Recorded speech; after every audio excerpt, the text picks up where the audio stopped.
जय हिंद दोस्तों, स्वागत है एक बार फिर से आपके अपने YouTube channel GS hub by DS sir में। तो दोस्तों, आज है हमारा इंडिपेंडेंस डे यानी कि स्वतंत्रता दिवस। आप सभी को स्वतंत्रता दिवस यानी 15 अगस्त 2023 की हार्दिक शुभकामनाएं। दोस्तों, आज ही के दिन 15 अगस्त 1947 को हम आज़ाद हुए थे और आज़ादी के इस महोत्सव में किस प्रकार से हमें आज़ादी मिली, कितने वीरों ने प्राण गंवाए थे और कितने ही लोगों को हमें याद करना है। तो आप सभी को एक बार से नमन कर लेंगे और उन सभी महापुरुषों के लिए जिन्होंने हमें आज़ादी में अपना योगदान दिया, अपने प्राणों का बलिदान दिया, उनके लिए सत सत नमन करते हुए दोस्तों आप सभी को 77वें स्वतंत्रता दिवस की हार्दिक शुभकामनाएं। दोस्तों, आज हम 76 साल पूरे कर चुके हैं और 76 साल इस आज़ादी में हमने बहुत कुछ देखा है। बहुत सारे युद्ध, बहुत सारी लड़ाइयाँ लड़ी, बहुत सारे लोगों को आते जाते देखा। तो किस प्रकार से हमारी जर्नी रही, इसको हमें याद करना चाहिए। क्या हमने खोया, क्या पाया, बहुत सारी चीज़ें हैं याद करने के लिए। तो दोस्तों, इसी के साथ आप सभी को एक बार फिर से हैप्पी इंडिपेंडेंस डे।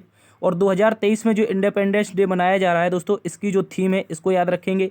इसकी थीम रखी गई है नेशन फर्स्ट ऑलवेज फर्स्ट। ये जीएस जीके का करंट अफेयर के लिए इंपॉर्टेंट क्वेश्चन है, याद रखेंगे। आगे एग्जाम में पूछा भी जा सकता है कि राष्ट्र पहले और हमेशा पहले किसकी थीम है, तो याद रखेंगे 2023 में 77वें स्वतंत्रता दिवस की थीम रखी गई है। ठीक है, इसको भी आप लोग अच्छे से याद रखेंगे। इंडिया एट 77, इसको याद रखना है क्योंकि हमारे 77वां स्वतंत्रता दिवस है और 76 साल पूरे हो चुके हैं। तो बिना किसी देरी के आज शुरुआत करते हैं एक शानदार सी क्लास की, जीएस जीके की शानदार क्लास, जिसमें हम देखेंगे एसएससी सीएचएसएल एग्ज़ाम 2023 के लिए 15 अगस्त के इम्पोर्टेंट टॉप 20 प्रश्न। दोस्तों, आपको बता दिया जाए कि आज आपका एसएससी सीएचएसएल का कोई एग्ज़ाम नहीं था, फिर भी उसके इम्पोर्टेंट जो क्वेश्चन बन सकते हैं आगामी दिनों में जिन भी विद्यार्थियों का एग्ज़ाम रह गया है, 16 अगस्त और 17 अगस्त 2 दिन एग्ज़ाम बचा हुआ है, उनके लिए ये क्लास ज़रूरी है। और ये क्लास आप लोग भी देखिएगा यदि आप किसी और एग्ज़ाम की तैयारी कर रहे हैं, क्योंकि सभी के सभी जीएस जीके का प्रश्न, स्टैटिक जीके का प्रश्न लगभग क्लासों से ही पूछे जाते हैं। ठीक है, तो कुछ इस तरह से प्रश्न रहने वाले हैं। इन सभी का दोस्तों हम अध्ययन करेंगे और जानेंगे कि किस प्रकार से आने वाले दिनों में जो भी एग्ज़ाम आपका लगा हुआ है उससे संबंधित क्वेश्चन एग्जामिनर पूछ सकता है। तो इंपॉर्टेंट क्लास रहने वाली है। चलते हैं बिना किसी देरी के आज के पहले प्रश्न की तरफ। आप लोग इस क्लास को पूरा देखिएगा। आज का पहला प्रश्न दोस्तों आपसे कह रहा है, निम्नलिखित में से कौन सी नृत्य शैली बिहू नृत्य से संबंधित है। यहाँ पर आपको 4 ऑप्शन दिए रखे हैं, जिनमें एक नृत्य शैली है जो आपकी बिहू नृत्य से संबंधित है। तो दोस्तों, आपको याद रखना है कि कौन सी नृत्य शैली हो जाएगी। देखिए दोस्तों, जो बिहू लोक नृत्य है ये आपका कहाँ से संबंधित है, ये भी याद होना जरूरी है। तो बिहू लोक नृत्य की अगर दोस्तों हम बात कर लें, किसकी, बिहू लोक नृत्य की, तो ये दोस्तों एक मिनट, ये आपका असम राज्य से है। कहाँ से दोस्तों, आप कहेंगे ये असम से संबंधित है। ठीक है, और असम से संबंधित बिहू लोक नृत्य है और ये 3 प्रकार से मनाया जाता है। ठीक है, ये 3 प्रकार से मनाया जाता है, इसको भी याद रखना है। जिनमें से याद रखेंगे जो असम का बिहू लोक नृत्य है, तो इनमें से कौन सा ऑप्शन है जो असम से संबंधित होगा या असम के लोक नृत्य या शास्त्रीय नृत्य जो भी है उससे संबंधित है। तो आप लोगों को हमने कई बार बताया दोस्तों, जो सत्रिय लोक नृत्य है ये आपका असम से संबंधित है और असम से संबंधित ही शैली है जो आपकी बिहू है, वो आपकी सत्रिय लोक नृत्य के अंतर्गत आती है। तो इसका राइट आंसर हो जाएगा सत्रिय। ऐसा एग्जामिनर ने घुमा के क्वेश्चन पूछा था आपसे, एज इट इज क्वेश्चन आपके सामने है। कह रहा था निम्नलिखित में से कौन सी नृत्य शैली बिहू नृत्य से संबंधित है। इनमें 4 ऑप्शन दिए गए थे, ये सारे के सारे आपके सामने हैं, जिनमें आपका सत्रिय सही उत्तर माना गया था। अगर बात कर लेते हैं मणिपुरी डांस की, ये भारत का एक क्लासिकल डांस है। ठीक है, ये भारत का एक क्लासिकल डांस है। ठीक है, इसको याद रखना है। और इसमें राधा और कृष्ण के प्रेम को दर्शाया जाता है। किसके, राधा और कृष्ण के प्रेम को दर्शाया जाता है। और इसमें दोस्तों आपकी जो डांसर रहती हैं उनमें आपका नाम आता है झाबेरी बहन का, प्रमुख रूप से। किसके नाम याद रखेंगे, झाबेरी बहन का। ठीक है, झाबेरी बहन नामक बहनें हैं, ये 4 बहनें, दर्शना, नैना और आपकी रंजना, ये सारी की सारी बहनें हैं जो आपकी मणिपुरी डांस करती हैं। ठीक है, इसके याद एक और, इसके अतिरिक्त एक और व्यक्ति हैं जिनका नाम है चारू माथुर। क्या नाम है, चारू माथुर। ये भी आपके संबंधित हैं दोस्तों, किससे, तो आप कहेंगे मणिपुरी शास्त्रीय नृत्य से। ठीक है, ये उत्तर भारत का क्लासिकल डांस है, इसको याद रखना है। इसके अतिरिक्त दोस्तों अगर बात कर लें कथक के बारे में, तो कथक उत्तर प्रदेश में इसका जन्म होता है। कहाँ पर होता है, उत्तर प्रदेश में। और याद रखेंगे ये दोस्तों नॉर्थ इंडिया का, कहाँ का, नॉर्थ इंडिया का एकमात्र क्लासिकल डांस है। नॉर्थ इंडिया का एकमात्र क्लासिकल डांस है जो वर्तमान में राजस्थान के कुछ भागों में भी आयोजित किया जाता है। इसके अतिरिक्त अगर कुचिपुड़ी की बात करें तो कृष्णा नामक जिले में, कृष्णा नामक गांव में, आंध्र प्रदेश का एक जिला है। ठीक है, वहाँ का एक गांव है जिसका नाम कृष्णा है और उसी कृष्णा नामक जिले में कुचिपुड़ी गांव है। कुचिपुड़ी गांव में उद्गम होता है कुचिपुड़ी नृत्य का। तो आप कहेंगे सर कहाँ पर उद्गम हुआ है, आंध्र प्रदेश में। ठीक है, इंपॉर्टेंट है, याद रखेंगे आंध्र प्रदेश में इसका उद्गम होता है। तो लेकिन हमसे क्वेश्चन बिहू पूछा था, तो इसका राइट आंसर आपका सत्रिया हो जाएगा। ठीक है, इसको याद रखना है। चलते हैं अगले प्रश्न की तरफ। अगला प्रश्न दोस्तों पूछ रहा है भारत के बाहर विश्व का प्रथम योग विश्वविद्यालय विवेकानंद विश्वविद्यालय कहाँ पर स्थापित हुआ। तो इनमें से कौन सा ऑप्शन है जो आपका विवेकानंद से संबंधित है, या फिर देखिए इस तरह से क्वेश्चन एग्जामिनर क्यों पूछता है, कहीं ना कहीं जो अपने महापुरुष रहे हैं उनका संबंध उस स्थान से रहा होगा, तो उसी स्थान पर इस प्रकार के कार्य किए गए हैं। तो दोस्तों आपको पता है जो विवेकानंद थे, कौन थे, जो आपके स्वामी विवेकानंद थे, ये आपके 1893 में, कब याद रखेंगे, 1893 में कहाँ गए थे, आप कहेंगे सर यूएसए गए थे, और यूएसए में भी कहाँ गए थे, तो कहेंगे सर शिकागो गए थे। कहाँ गए थे, शिकागो, ठीक है, ये गए थे शिकागो एक विश्व हिंदू धर्म सम्मेलन में भाग लेने के लिए दोस्तों। लेकिन यूएसए ने शिकागो के स्थान पर आपके लॉस एंजलस में, कहाँ पर याद रखेंगे, लॉस एंजलस में, लॉस एंजलस में एक विश्वविद्यालय की स्थापना की है, लॉस एंजलस, ठीक है, यहाँ पर एक विश्वविद्यालय की स्थापना की है जो भारत के बाहर पहला योग विश्वविद्यालय होगा। कैसा, योग सिखाने वाला विश्वविद्यालय होगा भारत के बाहर पहला, ठीक है। तो इसका राइट आंसर हो जाएगा लॉस एंजलस, जहां पर भारत के बाहर प्रथम योग विश्वविद्यालय की स्थापना हुई है, जिसका नाम रखा गया है स्वामी विवेकानंद विश्वविद्यालय। इंपॉर्टेंट है, याद रखना है, ठीक है। इसके अतिरिक्त टोक्यो की बात कर लें तो टोक्यो आपकी कहाँ की राजधानी है, तो आप कहेंगे सर जापान की राजधानी है, ठीक है, जापान की राजधानी है, इंपॉर्टेंट है। ओटावा की बात करें तो दोस्तों ये आपकी कनाडा की राजधानी है, ठीक है, कनाडा की राजधानी है। और मॉस्को आपकी रूस की राजधानी है, ठीक है। ये भी क्वेश्चन आपको याद रखने हैं, इंपॉर्टेंट क्वेश्चन है, इनको याद रखना है, ठीक है, एग्जामिनर पूछ सकता है आपसे। चलते हैं अगले प्रश्न की तरफ। अगला प्रश्न दोस्तों आपसे कह रहा था प्लासी की लड़ाई किस किस के बीच लड़ी गई थी। तो दोस्तों बात कर लेते हैं प्लासी की लड़ाई में। तो सबसे पहले तो यही क्वेश्चन बनना चाहिए कि प्लासी की लड़ाई हुई कब थी।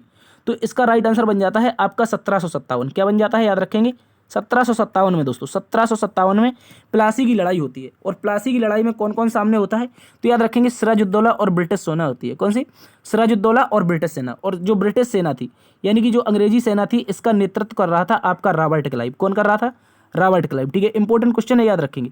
1757 में प्लासी का युद्ध होता है और यहाँ पर ब्रिटिश सेना का नेतृत्व कर रहा था रॉबर्ट क्लाइव, ठीक है, इसको याद रखेंगे। और इसमें सिराजुद्दौला जो कि बंगाल का नवाब हुआ था और हाल ही में ये नवाब बना था अलीवर्दी, इसके पिता की नाम था अलीवर्दी, और अलीवर्दी की जब मृत्यु हो जाती तो उसके पश्चात सिराजुद्दौला बनता है नवाब। लेकिन रॉबर्ट क्लाइव ने लगभग बंगाल पर अधिकार शुरू कर दिया, तो इससे खफा हो गया सिराजुद्दौला। ये चाहता था कि ये हमको टैक्स दें, अंग्रेज लोग जो वहाँ पर काम करते थे वो टैक्स दें, या तो फिर यहाँ से छोड़ के भाग जाएं, ठीक है। तो वो टैक्स मांग रहा था, लेकिन सिराजुद्दौला का एक सेनापति था जिसका नाम था मीर जाफर। क्या नाम था, मीर जाफर। और मीर जाफर नाम का सेनापति दोस्तों ये आपके रॉबर्ट क्लाइव की सेना में शामिल हो जाता है। कह सकते हैं कि इसमें सिराजुद्दौला को धोखा दे देता है और सिराजुद्दौला इसी युद्ध में मारा जाता है, ठीक है। तो याद रखना है मीर जाफर के द्वारा जब धोखा दे दिया 1757 में प्लासी की लड़ाई में, तो रॉबर्ट क्लाइव ने ब्रिटिश सेना का नेतृत्व करते हुए सिराजुद्दौला को पटकनी दी और युद्ध के मैदान में ही मार दिया। और इसके तहत आपका जो लगभग जो आपका बंगाल का क्षेत्र था उस पर शासन हो गया था किसका, ब्रिटिश सेना का। और ब्रिटिश सेना यहाँ पर अपना नवाब नियुक्त करने लगी थी। कौन करने लगी थी, अपना नवाब, ठीक है। यहाँ जब इसकी मृत्यु हो जाती है सिराजुद्दौला की, तो मीर जाफर को नवाब बनाया जाता है, लेकिन कुछ समय पश्चात मीर जाफर असहाय रहता है और इसके बाद मीर कासिम को नवाब बना दिया जाता है, ठीक है। और मीर कासिम जब नवाब बन जाता है तो एक और आगे चलकर युद्ध होता है 1764 में। 1764 में दोस्तों युद्ध होता है, इसका नाम था बक्सर का युद्ध। क्या नाम था, बक्सर का युद्ध। और इसका युद्ध होता है मीर कासिम और ब्रिटिश सेना के मध्य, और इस ब्रिटिश सेना का नेतृत्व कर रहा था 1764 में हेक्टर मुनरो। कौन कर रहा था दोस्तों, याद रखेंगे, हेक्टर मुनरो, ये भी याद रखना है। और इसमें भी आपकी अंग्रेजी सेना जीत जाती है और यहाँ पर त्रिगुट सेना बनाई थी मीर कासिम ने, वो सेना भी हार जाती है। तो ये थे दो युद्ध जो इंपॉर्टेंट है, बक्सर का युद्ध और आपका प्लासी का युद्ध। ये एग्जाम में आपसे पूछा जाता है। चलते हैं दोस्तों अगले प्रश्न की तरफ। अगला प्रश्न आपसे कह रहा है निम्नलिखित में से कौन सा राज्य चीन के साथ सबसे लंबी सीमा साझा करता है। तो भारत का ऐसा कौन सा राज्य है दोस्तों जो भारत की जो सीमा है वो चीन के साथ सबसे लंबी साझा करता है। तो इसका राइट दोस्तों आंसर हो जाएगा अरुणाचल प्रदेश।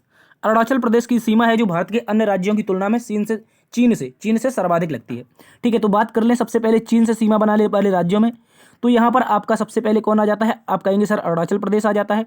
उसके बाद आपका सिक्किम आ जाता है, ठीक है, इसको याद रखना है, सिक्किम आ जाता है। उसके बाद दोस्तों आपका उत्तराखंड आ जाता है। क्या आ जाता है, उत्तराखंड, ठीक है। उत्तराखंड के अलावा और कौन सा राज्य है, तो आप कहेंगे सर यहाँ पर आपका हिमाचल प्रदेश आ जाता है। कौन सा, हिमाचल प्रदेश आ जाता है, इसको याद रखना है। उसके अतिरिक्त दोस्तों आपका लद्दाख आ जाता है, कौन सा, लद्दाख, ये आपका क्या है, यूटी है यानी कि यूनियन टेरिटरी है, इसको याद रखना है। लद्दाख आपका, ये सारे के सारे जो राज्य कौन कौन से चीन के साथ सीमा बनाने वाले राज्यों में, नंबर 1 पर अरुणाचल प्रदेश, नंबर 2 पर सिक्किम, नंबर 3 पर आपका हो जाएगा उत्तराखंड, और नंबर 4 पर आपका हिमाचल प्रदेश, और 5वां जो आपका यूटी है वो आपका लद्दाख है, इसको भी याद रखना है। सर्वाधिक सीमा लगती है यहाँ पर किसकी, अरुणाचल प्रदेश की। इसका राइट आंसर अरुणाचल प्रदेश हो जाएगा। देखो इसको हम मैप में देखने का प्रयास करते हैं, ठीक है। यहाँ पर ये अपने प्यारे भारत का मैप है और प्यारे भारत में देखेंगे यहाँ पर ऊपर क्या है, चीन है। तो चीन से सबसे पहली सीमा किसकी लगती है, यहाँ पर देखेंगे लद्दाख लगती है, फिर दोस्तों हिमाचल प्रदेश की लगती है, उसके बाद उत्तराखंड की लगती है, उसके बाद आपकी सिक्किम की लगती है, ठीक है। और यहाँ पर ये जो सीमा है, ये आपकी जो सीमा है, ये सारी की सारी सीमा आपकी लगती है अरुणाचल प्रदेश की। किसकी लगती है? अरुणाचल प्रदेश की, ठीक है। इसको याद रखेंगे। जो अरुणाचल प्रदेश की सीमा है, इस सीमा को दोस्तों मैकमोहन रेखा कहा जाता है। क्या कहा जाता है? मैकमोहन। इंपॉर्टेंट है, ये भी याद रखेंगे। अरुणाचल प्रदेश की जो चीन से सीमा साझा होती है, ये कौन सी है? मैकमोहन रेखा है, ठीक है। इसके अतिरिक्त कुछ अन्य राज्य हैं, जैसे आपका भूटान से सीमा बनाने वाले राज्यों में कौन कौन आता है? तो भूटान के बारे में याद रखना है। नंबर 1 पर आपका आ जाता है अरुणाचल प्रदेश। क्या आ जाता है? अरुणाचल प्रदेश। नंबर 2 पर आप कहेंगे सर यहाँ पर असम आ जाता है। कौन आ जाता है? असम, ठीक है। असम आ जाता है, असम आ जाता है, ठीक है। इसको याद रखेंगे, असम। और उसके अतिरिक्त नंबर 3 पर आपका आता है वेस्ट बंगाल। कौन आता है? वेस्ट बंगाल। और नंबर 4 पर आपका आता है सिक्किम, ठीक है। ये आपके 4 राज्य जो हैं, ये आपके किसके साथ सीमा साझा करते हैं? ये आपके सीमा साझा करते हैं भूटान के साथ। इसके अतिरिक्त यहाँ पर ये रहा बांग्लादेश, और बांग्लादेश के साथ बहुत ज़्यादा एग्जामिनर पूछता है कौन कौन से राज्य सीमा साझा करते हैं। तो बांग्लादेश की अगर तुलना करने, किसकी याद रखेंगे? बांग्लादेश की। तो बांग्लादेश में आपको याद रखना है कौन कौन से राज्य हैं सर? पहले स्थान पर आपका वेस्ट बंगाल है, जो कि सर्वाधिक सीमा साझा करता है। दूसरे स्थान पर दोस्तों आपका क्या है? यहाँ पर असम हो जाएगा। क्या हो जाएगा? दूसरे स्थान पर आपका कौन सा राज्य हो जाएगा? आप कहेंगे सर आसाम हो जाएगा, ठीक है। इसको AS से लिख देते हैं। तीसरे स्थान पर दोस्तों आपका मेघालय हो जाएगा, ठीक है। MG लिख देते हैं। और चौथे स्थान पर आपकी सीमा साझा होती है त्रिपुरा की। किसकी? याद रखेंगे, त्रिपुरा की। और आगे जो सीमा साझा होती है आपकी 5वें नंबर पर, ये होती है आपकी मिजोरम की। किसकी? मिजोरम की। तो ये जो दोस्तों आपके 5 राज्य हैं, ये जो 5 राज्य हैं, ये आपकी सीमा साझा करते हैं बांग्लादेश से। किससे? बांग्लादेश से। ये भी आप लोग अच्छे से याद रखेंगे। और नेपाल की सीमा की बात करें तो उत्तराखंड, उत्तर प्रदेश, बिहार, सिक्किम और पश्चिम बंगाल, 5 राज्य यहाँ पर भी हैं, इसको भी याद रखना है। और पाकिस्तान की सीमा गुजरात, राजस्थान, पंजाब, जम्मू कश्मीर और लद्दाख, ये आपके 5 राज्य हैं, जिनमें से 2 UT शामिल है। इंपॉर्टेंट क्वेश्चन है, ये सारे के सारे क्वेश्चन आपसे एग्जामिनर पूछ सकता है। चलते हैं अगले प्रश्न की तरफ। अगला प्रश्न दोस्तों कह रहा है निम्नलिखित में से किस वर्ष भारत ब्रिटिश साम्राज्य के प्रत्यक्ष शासन में आया था? यानी कि अपना जो भारत था, ये ब्रिटिश साम्राज्य के प्रत्यक्ष शासन में किस वर्ष आया था? ऐसा क्वेश्चन पूछा है। तो याद रखेंगे, आप सभी को पता होगा, जो प्रथम स्वतंत्रता संग्राम था, आपका प्रथम स्वतंत्रता संग्राम, ये कब हुआ था? याद रखेंगे, ये जो प्रथम स्वतंत्रता संग्राम था, ये आपका हुआ था 1857 में, ठीक है। 1857 में हुआ था। विरोध क्यों कर रहे थे भारतीय राजा, या कह सकते हैं भारत के नागरिक क्यों विरोध कर रहे थे?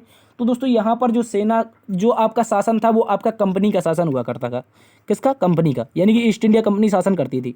लेकिन दोस्तों 1857 का जब विद्रोह हो गया, बहुत सारी नीतियाँ बनी, जैसे आपकी डॉक्ट्राइन ऑफ लैप्स थी, राज झड़प नीति थी, ठीक है। ये सारी की सारी जब नीतियाँ बनी, इसका विरोध हुआ भारत में, फिर आगे चलकर क्रांति होती है। उसके पश्चात अंग्रेजों ने समझा कि दोस्तों भारत के लोग क्यों खफा हैं, क्योंकि यहाँ पर ईस्ट इंडिया कंपनी शासन कर रही है। तो ईस्ट इंडिया कंपनी के शासन के जब नेतृत्व कर रही थी, तो यहाँ पर उसने बहुत सारी गलतियाँ की। तो ईस्ट इंडिया कंपनी ने क्या किया दोस्तों, ब्रिटिश जो राज्य था, यानी कि कह सकते हैं जो इंग्लैंड है, इंग्लैंड को उन्होंने अपना शासन सौंप दिया, ठीक है। और 1858 में एक एक्ट आता है, 1858 का अधिनियम, ठीक है। और इस अधिनियम के तहत जो जो आपकी सत्ता थी, भारत की जो सत्ता थी, वो ईस्ट इंडिया कंपनी से छिनकर कहाँ चली गई? ब्रिटिश क्राउन के पास चली गई। किसके पास? क्राउन के पास, यानी कह सकते हैं राजा के पास चली गई, ठीक है। इसको याद रखेंगे। इस समय महारानी विक्टोरिया वहाँ की क्या थी? महारानी थी। और दोस्तों याद रखना है, 1858 में भारत का पहला वायसराय का पद बना दिया जाता है। किसका? वायसराय का, ठीक है। पहले आपका क्या होता था? GG होता था, यानी कि गवर्नर जनरल ऑफ इंडिया होता था। लेकिन इसको खत्म करके क्या बना दिया? वायसराय का पद बना दिया। और भारत का जो प्रथम वायसराय था, जो भारत का अंतिम गवर्नर था, जनरल था, वही आपका भारत का प्रथम वायसराय बनता है। कौन बनता है? तो याद रखना है सर, ये आपका कैनिंग बनता है। कौन बनता है? कैनिंग। लॉर्ड कैनिंग आपका भारत का पहला वायसराय बनता है। 1858 के अधिनियम के तहत जो आपका भारत था, वो ब्रिटिश साम्राज्य के प्रत्यक्ष शासन में आया था। यानी कि पूर्ण रूप से जब ब्रिटिश ने हुकूमत की, तो 1858 से शुरुआत की थी 1947 तक। इससे पहले जो सत्ता भारत में थी, वो आपकी कंपनी की सत्ता हुआ करती थी, ठीक है। इसको याद रखेंगे। 1919 का जो ऑप्शन है, इसको याद रखेंगे। यहाँ पर आया था आपका मोंटेग्यू चेम्सफोर्ड। क्या आया था? मोंटेग्यू चेम्सफोर्ड एक्ट आया था। इसको भी आप लोग अच्छे से याद रखेंगे। अगला प्रश्न दोस्तों आपसे कह रहा है Hindustan socialist Republic association, HSRA की स्थापना किस वर्ष हुई थी? ये भी एक इंपॉर्टेंट क्वेश्चन है, और आपका ये एग्जामिनर पूछा जाता है एग्जाम में, ठीक है। बहुत ज़्यादा पूछा जाता है। तो जो HSRA था, ये आपका जो था, ये आपका पूर्ववर्ती, इसका नाम था HRA। क्या नाम था दोस्तों? आप याद रखेंगे, HRA। एक मिनट, HRA इसका नाम हुआ करता था। और अगर बात कर लें इन दोनों संगठनों की, तो HRA की स्थापना 1924 में HRA की स्थापना, हिंदुस्तान रिपब्लिक एसोसिएशन की स्थापना कानपुर में की गई थी। कहाँ पर की गई थी? कानपुर में। और किसके द्वारा की गई थी? तो सचिंद्र नाथ सान्याल, राम प्रसाद बिस्मिल, राजेंद्र लाहिड़ी, अशफाक उल्लाह खां, ये सारे लोग थे। इसके अतिरिक्त जब एचआरए नहीं चल पाया, और एचआरए का जो मुख्य कार्य था ये भी याद रखेंगे, ये लोग लूटपाट करना इनका कार्य था, लेकिन एचआरए नहीं चल पाया क्योंकि आगे चल करके ये सारे के सारे क्रांतिकारी या तो कहीं ना कहीं मारे गए मुठभेड़ में, या फिर इन सभी को फांसी दे दी गई। ठीक है, तो दोस्तों इसकी आगे चल करके आपकी जो सहायता की यानी कि स्थापना की एचआरए के स्थान पर HSRA, Hindustan socialist Republic association, और इसकी स्थापना दोस्तों 1928 में फिरोज शाह कोटला स्टेडियम में। याद रखेंगे कौन सा stadium? Firoz Shah Kotla stadium. Firoz Shah Kotla stadium था आपका। और ये कहाँ पर है दोस्तों? आप सभी को पता है, दिल्ली में स्थित है। इसका नाम वर्तमान में चेंज कर दिया है, अरुण जेटली स्टेडियम हो गया है। 1928 में दोस्तों किसने? चंद्रशेखर आजाद ने। याद रखेंगे चंद्रशेखर आजाद के द्वारा एचएसआरए की स्थापना होती है। ठीक है, इसको याद रखेंगे। एचएसआरए की स्थापना हो जाती है, और जो एचएसआरए थी इसकी स्थापना हुई थी फिरोज शाह कोटला नई दिल्ली में। ठीक है, इंपॉर्टेंट है, याद रखेंगे। इसका जो पूर्ववर्ती नाम था वो एचआरए था, यानी कि हिंदुस्तान रिपब्लिक एसोसिएशन। और जो हिंदुस्तान रिपब्लिक एसोसिएशन यानी ये जो है, इसका जो मुख्य कार्य था ये करना था केवल सरकारी खजाने की लूटपाट करना। ठीक है, तो एचएसआरए पूछा है हमसे, इसका राइट आंसर 1928 हो जाएगा, जबकि एचआरए पूछेगा तो 1924 लगाएंगे। ठीक है, इसको भी याद रखना है। इसके अतिरिक्त यहाँ पर एक ऑप्शन है 1925, तो यहाँ पर एक डेट बनती है 9 अगस्त 1925, जो अभी हाल ही 9 अगस्त निकल गई है, यही 9 अगस्त, और सन था आपका 1925। इस समय आपका काकोरी ट्रेन एक्शन हुआ था। क्या हुआ था? Kakori train action. ठीक है, याद रखेंगे, काकोरी ट्रेन कांड हुआ था, इसको याद रखेंगे, काकोरी ट्रेन कांड। और यही जो एचआरए था, ये जो संगठन अभी हमने आपको बताया एचआरए, इसी एचआरए संगठन ने इस काकोरी घटना को अंजाम दिया था। ठीक है, इसको याद रखेंगे। और इस घटना के बाद आपके सारे के सारे जो आपके क्या थे? आज़ाद के क्रांतिकारी थे, आज़ाद भारत के, आज़ाद कराना चाहते थे वो लोग, और ये सरकारी खजाना लूट रहे थे, उनको पकड़ लिया गया। लेकिन इनमें एचआरए में एक व्यक्ति था जिसका नाम था चंद्रशेखर आज़ाद। अभी हमने बताया क्या नाम था? चंद्रशेखर आज़ाद। और यही चंद्रशेखर आज़ाद 1928 में क्या बना देते हैं? आपका एचएसआरए बना देते हैं। ठीक है, इंपॉर्टेंट क्वेश्चन है, याद रखेंगे। ये कहीं ना कहीं सारी की सारी घटनाएं एक दूसरे से रिलेटेड थी। चलते हैं अगले प्रश्न की तरफ। अगला प्रश्न दोस्तों कह रहा है केसरी पत्रिका का संपादन किसके द्वारा किया गया? तो जो दोस्तों आपकी केसरी पत्रिका है ये आपकी बाल गंगाधर तिलक के द्वारा 1881 में प्रकाशित की जाती है। 1881 में मुंबई से इसका प्रकाशन किया जाता है, ये याद रखेंगे दोस्तों। इसके अतिरिक्त केसरी के साथ साथ एक और पत्रिका थी जिसका नाम था मराठा। क्या नाम था? मराठा। ये भी पत्रिका आपकी 1881 में ही प्रकाशित हुई थी, और ये भी पत्रिका जो थी ये आपकी बाल गंगाधर तिलक की थी। ठीक है, इसको भी याद रखेंगे। अगर बात करें अरबिंदो घोष की, तो दोस्तों इनकी थी वंदे मातरम पत्रिका। कौन थी? वंदे मातरम पत्रिका। ठीक है, वंदे मातरम पत्रिका किसकी थी? तो आप कहेंगे अरबिंदो घोष की थी। और 1905 में इसका क्या हुआ था? कह सकते हैं संपादन हुआ था। ये क्वेश्चन अभी हाल ही में CHSL ने पूछा है, रिसेंटली पूछा है दोस्तों। ठीक है, इसके अतिरिक्त अगर बात कर लें महात्मा गांधी की, तो दोस्तों महात्मा गांधी की पत्रिका थी आपकी यंग इंडिया। कौन थी? Young India. ये भी याद रखेंगे, यंग इंडिया पत्रिका किसकी थी? तो महात्मा गांधी की थी, जो आपकी 1904 के आसपास छपी थी। ठीक है, सुभाष चंद्र बोस की बात करें तो इन्होंने फॉरवर्ड ब्लॉक की स्थापना की थी 1939 में। ठीक है, इसको भी याद रखेंगे। तो बाल गंगाधर तिलक आपकी केसरी और मराठा पत्रिकाएं थी जो कि 1881 में संपादित हुई थी। चलते हैं अगले प्रश्न की तरफ। अगला प्रश्न दोस्तों कह रहा है पृथ्वी के वायुमंडल में दूसरी सबसे प्रचुर मात्रा में पाई जाने वाली गैस कौन सी है? तो दोस्तों जो पृथ्वी का वायुमंडल है इसमें जो आपकी गैसें पाई जाती हैं वो मुख्य रूप से चार गैसें, आपकी 3 गैसों को नाम याद रखनी है, जिनमें से आपकी नाइट्रोजन हो जाएगी। क्या हो जाएगी? नाइट्रोजन। ठीक है, आपको याद रखना है सबसे पहले नाइट्रोजन के बारे में, उसके बाद याद रखना है ऑक्सीजन के बारे में। ठीक है, N2O2, उसके बाद याद रखना है CO2 के बारे में। ठीक है, उसके अलावा अदर गैसें भी हैं, उनको याद नहीं रखना है। ठीक है, तो अगर बात करें नाइट्रोजन की तो दोस्तों ये आपकी 78% के आसपास पाई जाती है। कितनी? 78%। उसके बाद आपकी जो ऑक्सीजन है दोस्तों ये आपकी पाई जाती है, देखिए 20.95। ठीक है, 20.95, इसको लगभग अप्रोक्सीमेटली 21 कह सकते हैं। ठीक है, इसके अतिरिक्त दोस्तों आपकी जो कार्बन डाइऑक्साइड है ये आपकी पाई जाती है 0.04%। कितनी? 0.04%। ठीक है, ये भी आप लोग अच्छे से याद रखेंगे। तो ये जो 3 गैसें हैं प्रमुख रूप से। अब हमसे पूछा क्या क्वेश्चन? वायुमंडल में दूसरे सबसे प्रचुर मात्रा यानी कि सबसे अधिक मात्रा में पाई जाने वाली कौन हो जाएगी? तो हमें दिखाई दे रही है O2। तो इस प्रकार से जो हमारा राइट आंसर हो जाएगा वो आपका ऑक्सीजन हो जाएगा। ठीक है, चलते हैं अगले प्रश्न की तरफ। अगला प्रश्न आपसे कह रहा है भारत में संविधान सभा के प्रथम चुनाव किस वर्ष हुए थे? दोस्तों जो भारत की संविधान सभा थी इसके चुनाव आपके पहली बार कब हुए थे? याद रखना है 1946 में हुए थे। देखिए दोस्तों 1946 में आपका एक कैबिनेट मिशन आता है। क्या आता है? Cabinet mission. और कैबिनेट मिशन के द्वारा ही किसका स्थापना होती है? आपकी संविधान सभा की। ठीक है, संविधान सभा की स्थापना होती है कैबिनेट मिशन के द्वारा। ठीक है, संविधान सभा इसकी स्थापना 1946 में हो जाती है और इसके प्रथम चुनाव आपके 1946 में हुए थे। और संविधान सभा की जो प्रथम बैठक थी, कह सकते हैं जो फर्स्ट मीटिंग थी, इसमें फर्स्ट मीटिंग आपकी हुई थी 9 दिसंबर। कब हुई थी दोस्तों? 9 दिसंबर 1946, ठीक है, 9 दिसंबर 1946 को होती है ये बैठक। और इसका जो अध्यक्ष था वो अस्थायी अध्यक्ष कह सकते हैं बने थे। और ये अस्थायी अध्यक्ष जो थे ये आपके सच्चिदानंद सिन्हा थे। कौन थे?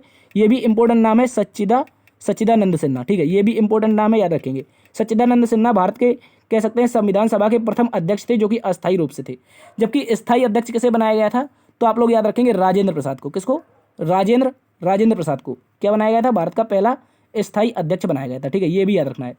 और जो संविधान सभा थी इसके जो प्रथम चुनाव थे 1946 में ही हो गए थे। दूसरी बैठक में राजेंद्र प्रसाद आपके स्थायी अध्यक्ष बन जाते हैं, जो कि 11 दिसंबर 1946 में होती है। कब होती है? 11 दिसंबर 1946। इसमें आपके कौन बन जाते हैं? राजेंद्र प्रसाद बनाए जाते हैं। और तीसरी बैठक में दोस्तों नेहरू रिपोर्ट प्रस्तुत की गई थी। कौन की गई थी? सॉरी, नेहरू रिपोर्ट नहीं, माफी चाहेंगे, आपके नेहरू के द्वारा प्रस्तावना है, प्रस्तावना को प्रस्तुत किया गया था संविधान सभा में 13 दिसंबर को। ये क्वेश्चन भी पूछा जाता है। 13 दिसंबर 1946 को किसके द्वारा? पंडित जवाहरलाल नेहरू के द्वारा। जवाहरलाल नेहरू के द्वारा आपकी प्रस्तावना थी ये संविधान सभा में पेश की जाती है। और दोस्तों ये 22 जनवरी को आपकी अगली साल 1947 में पास भी हो जाती है संविधान सभा से, ये भी याद रखना है। चलते हैं अगले प्रश्न की तरफ। अगला प्रश्न कह रहा है दोस्तों, मोतीलाल नेहरू जी के द्वारा किस वर्ष भारतीय संविधान का प्रारूप तैयार किया गया? तो दोस्तों जो मोतीलाल नेहरू हैं इनके द्वारा क्या हुआ था, इससे पहले एक घटना हुई थी। वो जो घटना थी वो आपके अंग्रेजों से संबंधित थी। कौन सी घटना थी? आपकी साइमन कमीशन की घटना। कौन सी घटना? साइमन कमीशन की घटना थी, याद रखेंगे, साइमन कमीशन की घटना। ये साइमन कमीशन की घटना क्या थी दोस्तों? ये साइमन जो कमीशन था 1927 में बनकर तैयार हुआ और 1928 में भारत में आया था। 1928 में भारत आया दोस्तों, और यहाँ पर भारत आते ही इसका विरोध शुरू हो गया। क्यों शुरू हो गया? तो दोस्तों याद रखेंगे ये आपका 7 सदस्यीय था और इसमें से एक भी सदस्य भारतीय नहीं था। कौन सा? याद रखेंगे, एक भी सदस्य भारतीय नहीं था, ठीक है, एक भी भारतीय नहीं था। इस कारण साइमन कमीशन का क्या हो रहा था? विरोध हो रहा था, ठीक है, इसको याद रखेंगे। तो 1928 में जब साइमन कमीशन का विरोध हो रहा था तो कुछ अंग्रेज समझदार हुआ करते थे, उन लोगों ने क्या किया, कुछ जो कांग्रेसी दिग्गज नेता थे उनसे कहा कि आप लोग ऐसा करिए, अपना संविधान बना के मुझे दे दीजिए। 1919 के जो मॉन्टेग्यू चेम्सफोर्ड एक्ट था उसमें कहा गया था दोस्तों कि प्रत्येक 10 वर्ष बाद एक रिपोर्ट आएगी और वो रिपोर्ट आपकी भारत की जांच करेगी, किस प्रकार से भारत में काम चल रहा है, किस प्रकार से यहाँ के जो वायसराय हैं वो शासन अच्छे से कर रहे हैं या नहीं कर रहे हैं। ये सारी की सारी घटना थी 1919 की, और प्रत्येक 10 वर्ष में आनी थी एक रिपोर्ट। और वही रिपोर्ट 1928 में साइमन कमीशन के नाम से भारत आती है और इसका पूरे भारत में विरोध होता है, क्योंकि भारत के लोग चाह रहे थे कि जो साइमन कमीशन आएगी इसमें 1-2 भारतीय शामिल होंगे और यहाँ पर साइमन कमीशन अपना संविधान बनाकर देगी भारत को, ठीक है। तो ऐसा कुछ भी नहीं हुआ, इस कारण साइमन कमीशन का विरोध हुआ। तो जब साइमन कमीशन का विरोध हुआ तो कुछ अंग्रेजों ने कांग्रेसी नेताओं से कहा ऐसा करिए आप अपना ही संविधान बना के दे दीजिए। तो उनमें से एक कांग्रेसी नेता थे आपके मोतीलाल नेहरू। क्या नाम था? मोतीलाल नेहरू जी। और इन्हीं नेहरू जी ने अपनी नेहरू रिपोर्ट बनाई थी। कौन बनाई थी? नेहरू रिपोर्ट, ठीक है, नेहरू रिपोर्ट बनाई थी। और इसी रिपोर्ट में भारतीय संविधान का प्रारूप तैयार किया गया था पहली बार। ये क्वेश्चन एग्जामिनर के द्वारा पूछा गया है। कब बनाई थी? तो याद रखना है 1928 में, ठीक है। तत्कालीन जब साइमन कमीशन आया इसका विरोध हुआ और तब नहीं माने लोग, इसको भारत में लागू नहीं होने दिया, तो इस प्रकार से नेहरू रिपोर्ट बनाई गई 1928 में, ठीक है, याद रखेंगे। लेकिन इस नेहरू रिपोर्ट की कोई भी असर नहीं पड़ा अंग्रेजों के ऊपर, ठीक है। तो फिर भी बाद में कोई कार्य नहीं हो सका, ठीक है, इसको भी याद रखेंगे। तो 1928 में कुल मिलाकर के आपकी नेहरू रिपोर्ट आई थी और किसने पेश की थी? तो मोतीलाल नेहरू। ये इंपॉर्टेंट है, याद रखना। यहाँ पर विद्यार्थी कंफ्यूज हो जाता है सर कि यहाँ पर आपके जवाहरलाल नेहरू थे नेहरू रिपोर्ट में या मोतीलाल नेहरू थे। तो जवाहरलाल नेहरू के पिताजी यहाँ पर शामिल थे, ठीक है। चलते हैं अगले प्रश्न की तरफ। अगला प्रश्न दोस्तों कह रहा है भारतीय संविधान का कौन सा अनुच्छेद भारत के उपराष्ट्रपति का उल्लेख करता है? तो याद रखेंगे भारत के उपराष्ट्रपति की बात की जाए तो अनुच्छेद 63 में कहा गया है कि भारत का एक उपराष्ट्रपति होगा। क्या कहा गया है? भारत का उपराष्ट्रपति होगा अनुच्छेद 63 में। और जो उपराष्ट्रपति होगा उसकी जो शपथ होगी ये किसकी है? याद रखेंगे उपराष्ट्रपति की। उपराष्ट्रपति की जो शपथ है दोस्तों ये आपकी कहाँ पर है? ये आपकी अनुच्छेद 69 में लिखी गई है। आगे अनुच्छेद 52 की बात की जाए तो यहाँ पर लिखा है भारत का एक क्या होगा? राष्ट्रपति होगा, ठीक है, भारत का एक राष्ट्रपति होगा, ये भी याद रखना है। और अगर अनुच्छेद 72 की बात करें तो ये राष्ट्रपति के क्षमादान की शक्ति लिखी है। किसकी? याद रखेंगे जो क्षमादान है आपका यहाँ पर, ये आपका किसका है? ये आपका याद रखेंगे प्रेसिडेंट का क्षमादान दिया गया है यहाँ पर, ठीक है। इसको भी आप लोग अच्छे से याद रखेंगे। चलते हैं अगले प्रश्न की तरफ। अगला प्रश्न दोस्तों कह रहा है अरब सागर और बंगाल की खाड़ी को कौन सी जल संधि मिलाती है? ठीक है, अरब सागर और बंगाल की खाड़ी को कौन सी जल संधि मिलाती है? ठीक है, तो याद रखेंगे यहाँ पर आपकी जो जल संधि हो जाएगी उसका राइट आंसर हो जाएगा पाक जल डमरू मध्य। क्या हो जाएगी? पाक जल डमरू मध्य। जब दोस्तों पाक जल डमरू मध्य का नाम आता है तो बहुत सारे विद्यार्थी ये सोचते हैं कि जो पाक जल डमरू मध्य है दोस्तों ये कहीं भारत और पाकिस्तान के मध्य तो स्थित नहीं है, ये आपकी दोस्तों स्थित है भारत और श्रीलंका के मध्य। किसके मध्य? भारत और श्रीलंका के मध्य। कभी भी इसमें आपको पाकिस्तान नहीं लगाना है, ठीक है, पाक जलडमरू मध्य आपकी भारत श्रीलंका के मध्य है। और दोस्तों ये जो जलडमरू मध्य है आपकी, ये आपकी बंगाल की खाड़ी, एक तरफ है बंगाल की खाड़ी, ठीक है, क्या है, एक तरफ बंगाल की खाड़ी है, ठीक है, याद रखेंगे बंगाल की खाड़ी, और दूसरी तरफ है आपका अरब सागर। इन दोनों को क्या करती है, ये अलग करती है, ठीक है, ये आपकी स्ट्रेट जो है ये आपकी अलग करती है। देखिए यहाँ पर आपको हम एक चित्र दिखाएंगे, इस चित्र के माध्यम से आप समझिए। यहाँ पर ये जो मैप दे रखा है आपको, ये जो मैप दे रखा है ये अपना प्यारा भारत है, ठीक है, ये अपना प्यारा भारत है, इसको याद रखेंगे, ठीक है, ये रहा आपका प्यारा भारत, और यहाँ पर रहा श्रीलंका, ठीक है, ये आपका श्रीलंका रहा। और ये जो स्थान दिख रहा है दोस्तों, ये आपको यहाँ पर दिखाई दे रहा है, ये देखिए यहाँ पर आपको बड़े में जूम करके दिखाया गया है। ये जो स्थान है ये क्या है दोस्तों, ये राम सेतु है, ये क्या है दोस्तों, राम सेतु। और इसी राम सेतु के जब ये टूट गया है कहीं कहीं, तो ये जो स्टेट आपको दिखाई दे रहा है, ये जो वाटर बॉडी दिखाई दे रही है, ये आपकी है पाक जलडमरू बंध, क्या है, पाक जल संधि, ठीक है, याद रखेंगे पाक जल संधि स्थित है, ये आपके चित्र में दर्शाई गई है। इंपॉर्टेंट है, भारत और श्रीलंका के मध्य, यहाँ पर श्रीलंका है, यहाँ पर अपना प्यारा भारत है, और ये जो स्टेट है ये आपकी पाक जलडमरू मध्य है, और यहाँ पर राम सेतु स्थित है, ठीक है। तो यहाँ पर आपकी क्या है, बंगाल की खाड़ी, आपके पूर्व में सभी को पता है बंगाल की खाड़ी है, और नीचे आपका अरब सागर है, क्या है, अरब सागर। तो इस प्रकार से अरब सागर और बंगाल की खाड़ी को कौन मिलाता है, आपकी पाक जलडमरू मध्य मिलाती है, ठीक है, इंपॉर्टेंट क्वेश्चन है, याद रखेंगे। चलते हैं अगले प्रश्न की तरफ। अगला प्रश्न दोस्तों कह रहा है ग्रेट डिवाइडिंग रेंज पर्वतमाला कहाँ पर स्थित है। तो ग्रेट डिवाइडिंग रेंज की बात की जाए दोस्तों, ये आपकी हो जाएगी ऑस्ट्रेलिया में, कहाँ पर, ऑस्ट्रेलिया में। इंपॉर्टेंट क्वेश्चन है, याद रखेंगे, ग्रेट डिवाइडिंग रेंज ऑस्ट्रेलिया की सबसे बड़ी पर्वतमाला है, कैसी है, हमने कहा बड़ी, ठीक है, इंपॉर्टेंट है, याद रखेंगे, ग्रेट डिवाइडिंग रेंज ऑस्ट्रेलिया की सबसे बड़ी पर्वतमाला है, जबकि सबसे ऊंची चोटी, याद रखेंगे, सबसे ऊंची चोटी इसी की है। और ये कौन सी हो जाएगी, आप लोग कमेंट बॉक्स में छाप के बताएंगे, ऊंची चोटी। तो याद रखेंगे, इसको आप लोग इस तरह से याद रखेंगे, इसका नाम है माउंट कॉसिकियस, क्या नाम है, माउंट कॉसिकियस।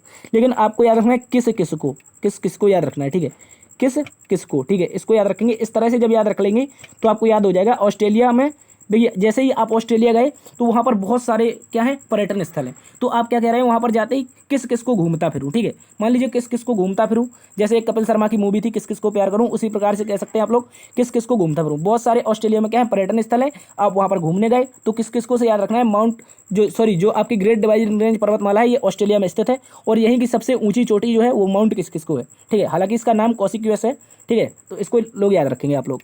आगे कह रहा है अफ्रीका, तो अफ्रीका की बात कर ली जाए दोस्तों, अफ्रीका में जो सबसे ऊंची पर्वत चोटी है ये आपकी है माउंट किलीमंजारो, कौन है, किलीमंजारो, ठीक है, याद रखेंगे, किलीमंजारो अफ्रीका की सबसे ऊंची चोटी है।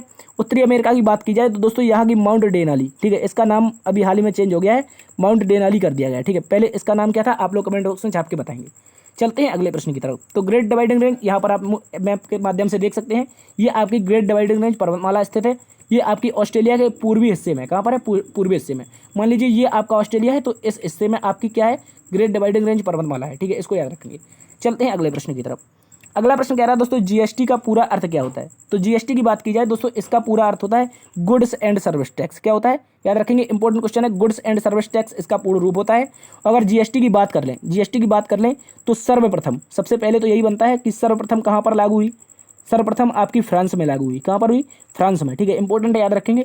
और 2016 के एक्ट से भारत में लागू हुई, कहाँ पर, भारत में लागू हुई। लेकिन लागू कब हुई, तो याद रखेंगे ये हुई थी आपकी 1 जुलाई 2017, ठीक है, 1 जुलाई 2017 को पूरे भारत में जीएसटी लागू की गई थी 2016 के अधिनियम से, ठीक है, इसको भी आप लोग अच्छे से याद रखेंगे। और भारत की जो जीएसटी है दोस्तों ये आपकी कनाडा से ली गई है, कहाँ से ली गई है, कनाडा से, ये भी इंपॉर्टेंट क्वेश्चन है, याद रखना है आपको। चलते हैं अगले प्रश्न की तरफ। अगला प्रश्न कह रहा है दोस्तों पत्तियों में मौजूद हरा रंग किसके कारण होता है।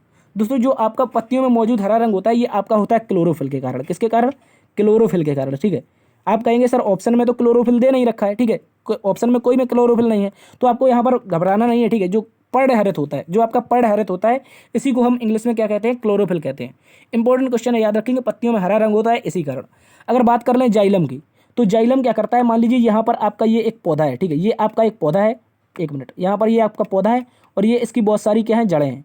तो इस जड़ के माध्यम से, याद रखेंगे, जड़ के माध्यम से क्या करता है जाइलम, याद रखेंगे, जाइलम का कार्य बता रहा हूँ, जाइलम जड़ के माध्यम से क्या करता है दोस्तों, पूरे पौधे में पानी पहुँचाएगा और क्या करेगा, खनिज लवण, जो भी खनिज लवण होंगे ये आपके कौन भेजेगा, जाइलम भेजेगा, ठीक है। ये किसका कार्य है, जाइलम का, ठीक है, जाइलम का। और जो पौधे में पत्तियाँ होती हैं, क्या होती हैं, जो पौधे में पत्तियाँ होती हैं, यहाँ पर जितना भी फूड बनता है, क्या बनता है, फूड बनता है, जितना भी फूड बनेगा ये आपका फ्लोएम के माध्यम से, फ्लोएम के माध्यम से क्या करेगा दोस्तों, फ्लोएम आपका पूरे पौधे में क्या कर देगा, फूड को वितरित कर देगा। तो ये फ्लोएम होगा फूड का वितरित करना, जबकि जाइलम हो जाएगा जल और खनिज लवण का जड़ के माध्यम से पूरे पौधे में पहुंचाना। और पर्णहरित के कारण पत्तियां कैसी होती है दोस्तों, आपकी हरी होती हैं। इंपॉर्टेंट क्वेश्चन है, याद रखेंगे। चलते हैं अगले प्रश्न की तरफ। अगला प्रश्न कह रहा है दोस्तों, पौधे के द्वारा श्वसन में कौन सी गैस का प्रयोग किया जाता है। ये इंपॉर्टेंट क्वेश्चन है और विद्यार्थी 100% इस क्वेश्चन में गलती करेगा। कैसे गलती करेगा, जैसे ही आपने देखा पौधे श्वसन, पौधे सांस ले रहे हैं तो क्या लेंगे, आपने अभी तक सुना है कि CO2 लेते हैं, लेकिन ये आपका गलत उत्तर है। ठीक है, देखिए जब आपका प्रकाश संश्लेषण होता है, क्या होता है दोस्तों, प्रकाश संश्लेषण। ठीक है, प्रकाश जब संश्लेषण होता है तो इस दौरान दोस्तों क्या होता है, पौधा क्या करता है, इस दौरान आपका पौधा लेता है CO2। क्या लेता है, CO2। ठीक है, CO2 लेता है पौधा जब प्रकाश संश्लेषण, यानी कि पौधे की भोजन की जो प्रक्रिया होगी उसके दौरान क्या लेगा, CO2 लेगा। लेकिन यहाँ पर हमसे पूछा क्या है सर, श्वसन पूछा है। श्वसन पूछा है तो क्या लेगा, आप याद रखेंगे ऑक्सीजन लेगा। ये बहुत इंपॉर्टेंट क्वेश्चन है। इसका राइट आंसर क्या माना जाएगा, ऑक्सीजन माना जाएगा।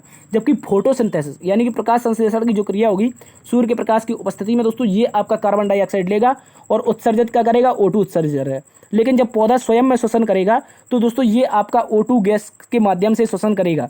यही इसका राइट आंसर है, इसको याद रखना है। चलते हैं अगले प्रश्न की तरफ। अगला प्रश्न कह रहा है दोस्तों, आर्किटेक्चर से संबंधित पियट्राडुरा यानी कि पित्रादुरा, ये यहाँ पर इससे संबंधित है।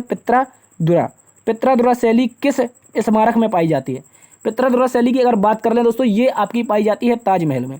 ये आपकी, इसका पित्रादुरा का मतलब क्या है दोस्तों, जो भी आपके कीमती पत्थर होंगे उसमें जो नक्काशी निकाली जाएगी, क्या निकाली जाएगी, जैसे मान लीजिए आपका कोई संगमरमर है, ठीक है, और संगमरमर में आपको क्या निकलवानी है, नक्काशी निकलवानी है। तो जो इस्लामी नक्काशी होगी उसे कहा जाएगा, इस्लाम की जो नक्काशी होती है, यानी कि जो वेस्टर्न कल्चर था आपका मध्य एशिया वाला, वो कल्चर जब आप यहाँ पर अपनाएंगे और संगमरमर में जो आप स्ट्रक्चर निकलवाएंगे किससे, जो आपकी पित्रादुरा शैली है इसके माध्यम से, तो ये आपकी नक्काशी होगी पित्रादुरा। ठीक है, इंपॉर्टेंट क्वेश्चन है, ये ताजमहल में पाई जाती है। ठीक है, और ताजमहल में आप जब भी देखने जाना तो उसमें गौर से देखना, बहुत बारीक बारीक आपकी नक्काशियाँ दिखाई देगी वहाँ पर, और वो सारी की सारी शैली क्या कहलाती है, पित्रादुरा शैली कहलाती है। इंपॉर्टेंट क्वेश्चन है, याद रखेंगे। इसके अतिरिक्त पित्रादुरा से संबंधित एक क्वेश्चन और बन सकता है, ये है आपका एतमाद-दौला का मकबरा। ठीक है, एतमाद-दौला का मकबरा, ठीक है, एतमाद-दौला का मकबरा, और ये कहाँ पर है सर, आप याद रखेंगे एतमाद-दौला का मकबरा भी आपका आगरा में स्थित है। कहाँ पर है, आगरा में है, और ये भी आपका पित्रादुरा शैली से संबंधित है, और इसका निर्माण आपका नूरजहां ने करवाया था। किसने करवाया था, नूरजहां ने। ठीक है, ये भी आप लोग अच्छे से याद रखेंगे, इंपॉर्टेंट क्वेश्चन है, एग्जाम में पूछा जाता है। चलते हैं अगले प्रश्न की तरफ। अगला प्रश्न कह रहा है, तमाशा लोक नृत्य किस राज्य से संबंधित है। तो तमाशा की बात आएगी तो कहाँ जाएंगे, महाराष्ट्र जाएंगे। ठीक है, महाराष्ट्र के लोग बहुत ज़्यादा फिल्में बनाते हैं, आपने मुंबई फिल्म सिटी के बारे में सुना होगा। ठीक है, रामोजी फिल्म सिटी, ये आपकी मुंबई में स्थित है, और यहाँ की जो तमाशा करते हैं लोग, इस कारण महाराष्ट्र का लोक नृत्य तमाशा है। ठीक है, ये एक ट्रिक है याद रखने की। इसके अतिरिक्त गुजरात की बात कर लें दोस्तों, यहाँ पर आपका डांडिया होता है। क्या होता है, डांडिया होता है। इसके अतिरिक्त दोस्तों आपका गरबा होता है। क्या होता है, गरबा होता है, ये भी याद रखना। बिहार की बात करें तो दोस्तों यहाँ पर जाट जटनी, क्या होता है, जाट जटनी होता है। ठीक है, इसके अतिरिक्त दोस्तों आपका विदेशिया होता है। कौन सा, विदेशिया होता है। विदेशिया के अतिरिक्त कौन होता है, ठीक है, विदेशिया के अतिरिक्त एक आपका झिंझिया होता है। क्या होता है, झिंझिया। ये सारे के सारे लोक नृत्य कहाँ पर होते हैं दोस्तों, बिहार में होते हैं। इसके अतिरिक्त राजस्थान की बात की जाए तो यहाँ पर दोस्तों आपका कालबेलिया, ठीक है, कालबेलिया। इसके अतिरिक्त दोस्तों घूमर, कौन सा हो जाएगा, घूमर हो जाएगा। इसके अतिरिक्त गीदड़। ये सारे के सारे लोक नृत्य राजस्थान के हैं। महाराष्ट्र की बात कर ली जाए तो तमाशा हम देख चुके हैं। इसके अतिरिक्त आपका कौन सा हो जाएगा, लावड़ी हो जाएगा। ठीक है, लावड़ी। ठीक है, इसके अतिरिक्त कौन सा हो जाएगा, नकटा हो जाएगा। ठीक है, नकटा हो जाएगा। ये सारे के सारे जो लोक नृत्य हैं ये इंपॉर्टेंट है और एग्जाम में पूछे जाते हैं। ठीक है, चलते हैं अगले प्रश्न की तरफ। अगला प्रश्न कह रहा है दोस्तों, USSR के विघटन के समय यहाँ का राष्ट्रपति कौन था। यानी कि जो USSR था, इसका जब विघटन हुआ तो USSR का अंतिम राष्ट्रपति, ऐसा क्वेश्चन पूछा है। ठीक है, तो याद रखेंगे जब USSR का विघटन होता है तो सबसे पहले तो याद रखना कब हुआ था, 1991 में हुआ था। और दोस्तों इस समय जो राष्ट्रपति था वो आपका मिखाइल गोर्बाचोव था। कौन था, मिखाइल गोर्बाचोव। इंपॉर्टेंट है, अभी हाल ही में 2022 में इसकी मृत्यु भी हुई है, इसको याद रखना है। व्लादिमीर पुतिन की बात की जाए तो इसको वर्तमान में संघीय राष्ट्रपति कहा जाता है। ये आपका कहाँ का है, रूस का है। ठीक है, इंपॉर्टेंट है, और रूस यूक्रेन युद्ध में जो जिम्मेदार कह सकते हैं नागरिक है वो यही हो सकता है। ठीक है, ऐसा कहा जाता है। ठीक है, इसके अतिरिक्त बात कर दें बोरिस एल्तन के बारे में। बोरिस एल्तन के बारे में बात करें, देखिए जब 1991 में क्या हुआ, USSR टूट गया। USSR टूटा और ये 15 देशों में टूट गया। कितने देशों में, 15 देशों में। जैसे ही 15 देशों में टूटा तो इसका जो सबसे बड़ा देश था, सबसे बड़ा जो देश था, ये दोस्तों आपका रूस निकल कर आया। कौन सा, रूस। इंपॉर्टेंट है, याद रखेंगे, सबसे बड़ा देश रूस निकल कर आया, और इसी रूस का पहला राष्ट्रपति जो बना वो आपका बोरिस येल्त्सिन बना था। कौन बना था, बोरिस येल्त्सिन। ठीक है, मिखाइल गोर्बाचोव के बाद रूस का राष्ट्रपति कौन बनता है, बोरिस येल्त्सिन। इसके अतिरिक्त जब USSR का गठन हुआ था, सबसे पहले याद रखेंगे USSR है। इसका दोस्तों गठन होता है, और गठन कब होता है तो याद रखेंगे 1922 में होता है। यूएसएसआर 1922 में इसका गठन होता है। और यहाँ का जो पहला राष्ट्रपति बनता है, कौन बनता है, यहाँ का पहला राष्ट्रपति बनता है, और ये कौन होता है, ये आपका व्लादिमीर लेनिन होता है। कौन होता है, लेनिन, ठीक है। लेनिन आपका यहाँ का पहला राष्ट्रपति होता है। जबकि बोरिस येल्त्सिन 1991 में रूस का पहला राष्ट्रपति होता है। 1991 के समय जब यूएसएसआर का विघटन हुआ तो आपका मिखाइल गोर्बाचोव था, जबकि वर्तमान में पुतिन है। ये रूस से संबंधित इंपॉर्टेंट राष्ट्रपति है, इनको याद रखना है आपको। चलते हैं अगले प्रश्न की तरफ। अगला प्रश्न कह रहा है दोस्तों, ओलंपिक में रजत पदक जीतने वाली भारत की प्रथम महिला कौन है। तो दोस्तों जब भी ऐसा क्वेश्चन आता है तो बहुत सारे विद्यार्थी गलती कर जाते हैं। उनको लगता है कि ओलंपिक में पदक जीतने वाली प्रथम महिला कौन है, ठीक है। तो प्रथम महिला की अगर बात कर ली जाए ओलंपिक में पदक जीतने वाली, ठीक है, यहाँ पर दो क्वेश्चन बनते हैं। एक यहाँ पर पूछा है रजत पदक के बारे में, किसके बारे में, रजत पदक के बारे में, जबकि दूसरा बनता है प्रथम पदक के बारे में, ठीक है, प्रथम पदक के बारे में। तो इस प्रकार से दोनों के अलग अलग उत्तर है, ठीक है। अगर रजत पदक की बात की जाए तो दोस्तों ये हो जाएंगी आपकी पीवी सिंधु। कौन हो जाएंगी, पीवी सिंधु, ठीक है, इसको याद रखेंगे। इसके अतिरिक्त प्रथम पदक की बात की जाए तो दोस्तों ये हो जाएंगी आपकी कर्णम मल्लेश्वरी। कौन हो जाएंगी, इंपॉर्टेंट क्वेश्चन है, ये भी याद रखेंगे दोस्तों। कर्णम मल्लेश्वरी ये आपकी प्रथम पदक जीती थी। कब जीती थी तो 2000 में जीती थी। और कहाँ पर जीती थी, सिडनी ओलंपिक में, ठीक है, सिडनी ओलंपिक में, इसको भी याद रखना है, सिडनी ओलंपिक में जीती थी प्रथम पदक। जबकि पीवी सिंधु ने 2016 में, पीवी सिंधु ने 2016 में आपका जो रियो ओलंपिक हुआ था, कौन सा, रियो ओलंपिक, यहाँ पर पहला रजत पदक जीतने वाली महिला बनी थी, ठीक है। और साइना नेहवाल बैडमिंटन में पहला पदक जीतने वाली महिला थी, जिन्होंने 2012 में 2012 में लंदन ओलंपिक में पदक जीता था, ठीक है, इसको भी याद रखेंगे। और मीराबाई चानू की बात की जाए तो 2020 का जो टोक्यो ओलंपिक हुआ है यहाँ पर क्या जीता है, इन्होंने रजत जीता है, ये भी याद रखेंगे। इंपॉर्टेंट क्वेश्चन है सारे के सारे। चलते हैं अगले प्रश्न की तरफ। तो ये थी साथी आज की क्लास। उम्मीद करता हूँ आज की क्लास और एनालिसिस आपको पसंद आया होगा। यदि दोस्तों पसंद आया है तो सेशन को लाइक जरूर करिएगा, दोस्तों में शेयर करिए। यदि चैनल पर नए हैं तो सब्सक्राइब जरूर करिए, ठीक है। और कमेंट बॉक्स के माध्यम से बताइए कि हम किस प्रकार की क्लासेस आपके लिए लेकर आएँ, ठीक है। देखते रहिए GSF बाय DS सर। बड़ों का सम्मान करना, छोटों को प्यार देना। तब तक के लिए अपना भी ख्याल रखना। मिलते हैं कल एक और नई क्लास में नई ऊर्जा के साथ। तब तक के लिए जय हिंद।